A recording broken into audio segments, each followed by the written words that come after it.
Connections, proudly brought to you by International Animal Health. Our business is growing your animals better.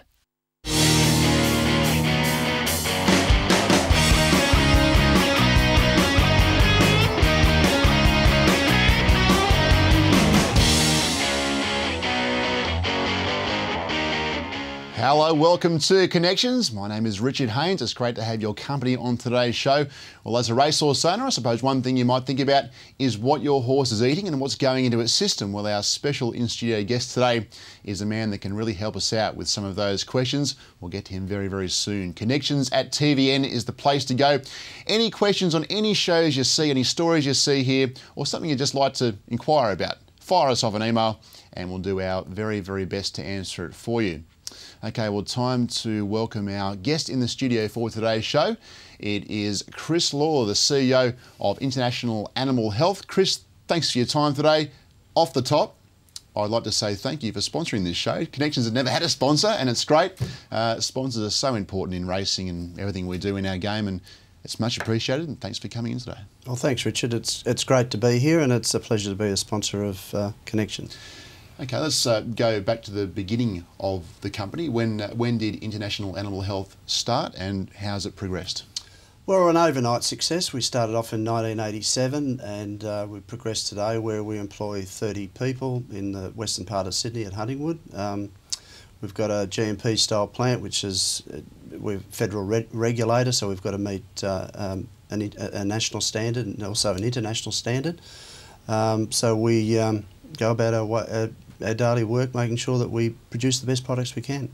So it's a decent business. It's a busy time in the spring, but I'd imagine for horse products and health products, it would probably not stop all year round. No, that's right. It certainly continues all year round. This is an exciting time, of course, because we've got all the foals being born at this time of the year. So we always look forward to the spring. We race and breed ourselves. So we've got 4 of our own brood mares. Last Friday we had introduced into the world a Danewind filly, so that was great, and we've been persevered with him for a number of years, so it was really good. I would imagine with horses, we have foals, yearlings, 2-year-olds.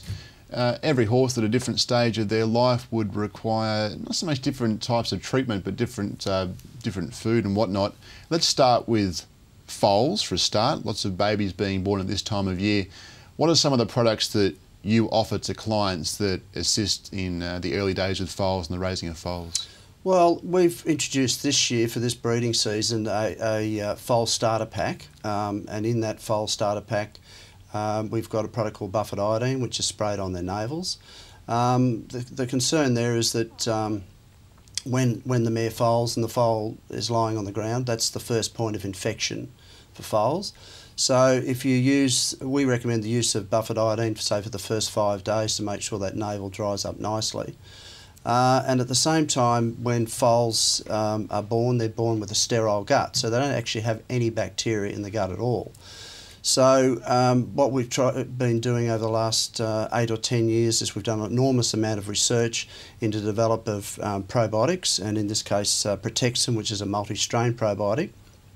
It's in a paste form, and we encourage studs to give that for the first 5 days of life.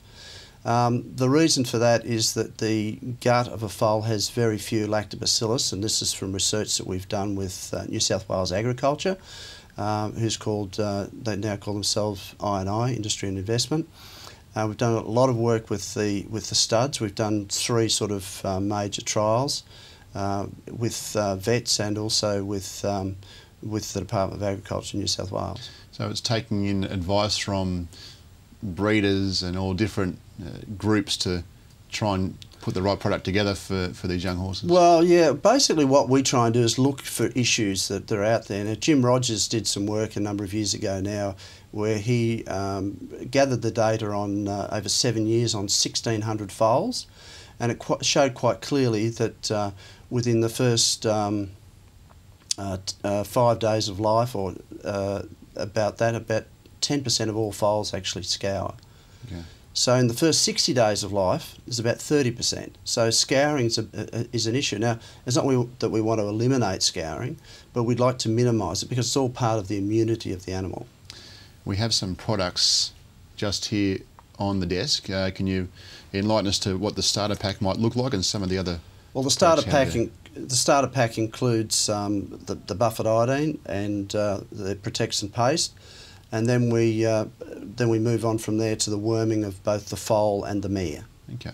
So the critical period, as I said, is the first 5 days for the foal. So we're trying to get that foal off to as quick a start as we can, and to minimise interference as far as the use of things like antibiotics, etc. Okay. From then on, we would recommend the use of wormer paste on the foal. It's a fairly gentle wormer, and it depends on the vets and the way the studs work, but they'll start worming their foals from about 19 days of age. And they might worm them every fortnight, and they're mainly trying to control things like ascarids. The reason we recommend the use of protection paste over a mectin type paste, such as McWormer and Tape, and there are obviously several other brands out there as well, is simply because they're going to be exposed to this type of wormer pretty much throughout the rest of their life. Mm. Okay, so we're trying to get them onto this too, and what we're getting, it's all about immunity. The foals are all about immunity, whether it's in establishing gut microflora or in controlling worms. Okay. Do you have, I'd imagine you have products available for yearlings and yearling preps, 2-year-olds in the stables, 3-year-olds, 4-year-olds. I'm not going to say it's like humans, but different ages, and as you grow, you probably require different kinds of treatments and products depending on what they need. Richard, it's very much horses for courses. We start in feeding our own animals. We have them on Livermole Feed Optimizer and Livermole. Livermole's a product that many viewers on TVN would be familiar with.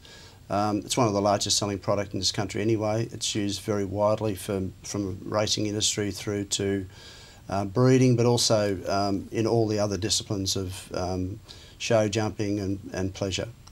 I think it's just so important as to what your horse eats and what goes into its body. I mean, we want as a racehorse, you want your racehorse to perform so well race day, and there are so many little things that come together, and what they eat and how they're treated is just one variable, I suppose. Well, that's absolutely right. I mean, I think the critical thing is feeding the mare in utero. When the mare first goes into foal, the way you feed them, the way you look after them, you want them the foal to grow, to have calcium and phosphorus, for example, but also the trace minerals like copper and cobalt, selenium, zinc, etc.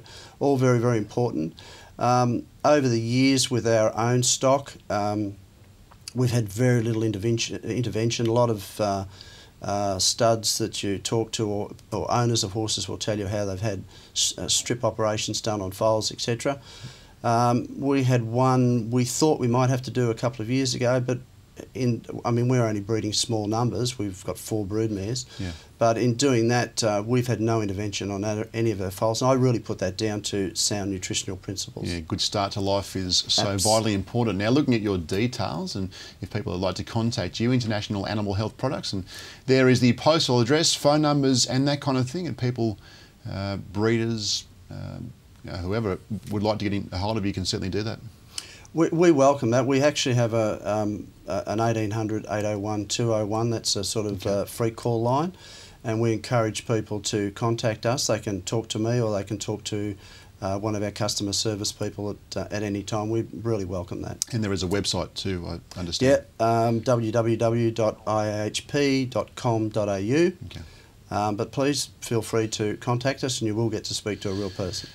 Now, the proof of the products. We are talking to a man here. You might have seen horses racing in Sydney with the name of Osbred, for a start. The man beside me owns them and is right behind them, and bred a number of these horses, and the Osbred horses have met with a lot of success on the track in recent years. And you're a breeder, you love to race, you're well involved in that regard. We certainly are. Here's Osbred King taking out the Neville Selwood Stakes back in 2009, and great performance by Osbred King. Can you give us a bit of an idea as to how he came about? I would imagine you bred the horse. Yep. And reared him in racing. Certainly did. We put him to a horse called Masterclass. Comes from the same family as Reduced Choice's female line. Yep. He was, I thought, a very underrated horse. Stood in Victoria, $5,000 service fee. Had a Zephyr Bay mare. Got his name very early on. Foaled him down at home. Got to his feet. Went to nurse, and I was sort of helping him in the right direction to make sure he got on that udder early. And he gave a little pig root and a bit of a buck, and he was very arrogant, so we called him King. Okay, and we see you coming back to Scully. Were there any other winners on the day? Was that just? No, he was the only horse. But look, it was fantastic having Osbred King because he took us to 3 slipper days. He raced on 3 consecutive golden slipper days. Pretty good, isn't it? Pretty for an owner. That was fantastic. You know, what a buzz to have a runner and a competitive runner on the day. And the STC at the time had him as on their flag, and he was the front runner on their flags, and he's just given us such a buzz. I mean, he was just a terrific horse all the way through. Is he? He's out of what's the name of the mare? He's Stormy out of. Zephyr. She's been a great mare for you, Stormy Zephyr. Stormy Zephyr has been a very good mare. I think she's produced probably 5 or 6 winners, individual winners, and they've won something like 24 or 25 races. Not bad, is it? So great. I mean, I went down to Great Missenden Stud in 1991 and bought her when she was 5 months of age as a weanling. Yeah. Always wanted a Zephyr Bay, so she served us very proudly. Unfortunately, she died last year, but she's left some really nice fillies for us to continue on. Are there Osbred horses in the stables at the moment to look out for? What's in work? We've got Osbred Royal, who's disappointed us a little bit. We're hoping that she's entered at Canberra on Saturday, so we're hoping that she's going to improve. We've eased Osbred Gold. She'll come back. She'll be racing again shortly, so we're looking forward to what she can do.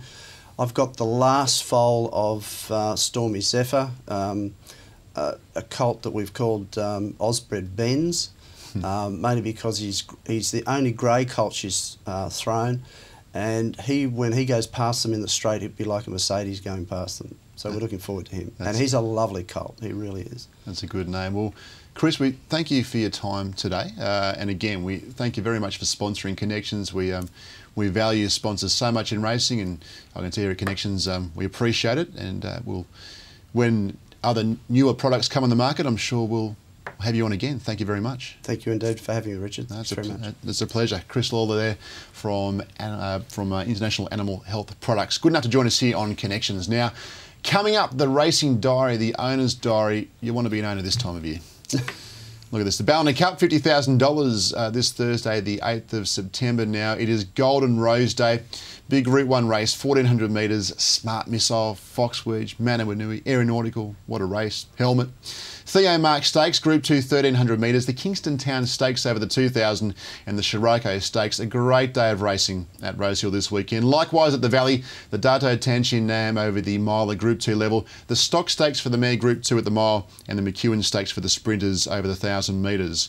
There's stakes racing at Morphettville this Saturday with the Morphettville Guineas, the feature over the mile, and the W.H. Wiley Handicap over the 1,100 metres. And all roads lead to Kalgoorlie. Big Cal racing there on Sunday. The $100,000 Boulder Cup is the feature. Some great racing coming up this week and over the next few weeks and months, quite obviously. That is Connections for this week. Thanks for joining us. We'll see you soon.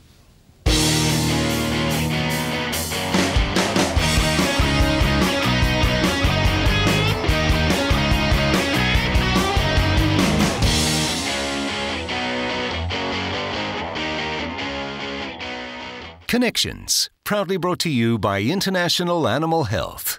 Our business is growing your animals better.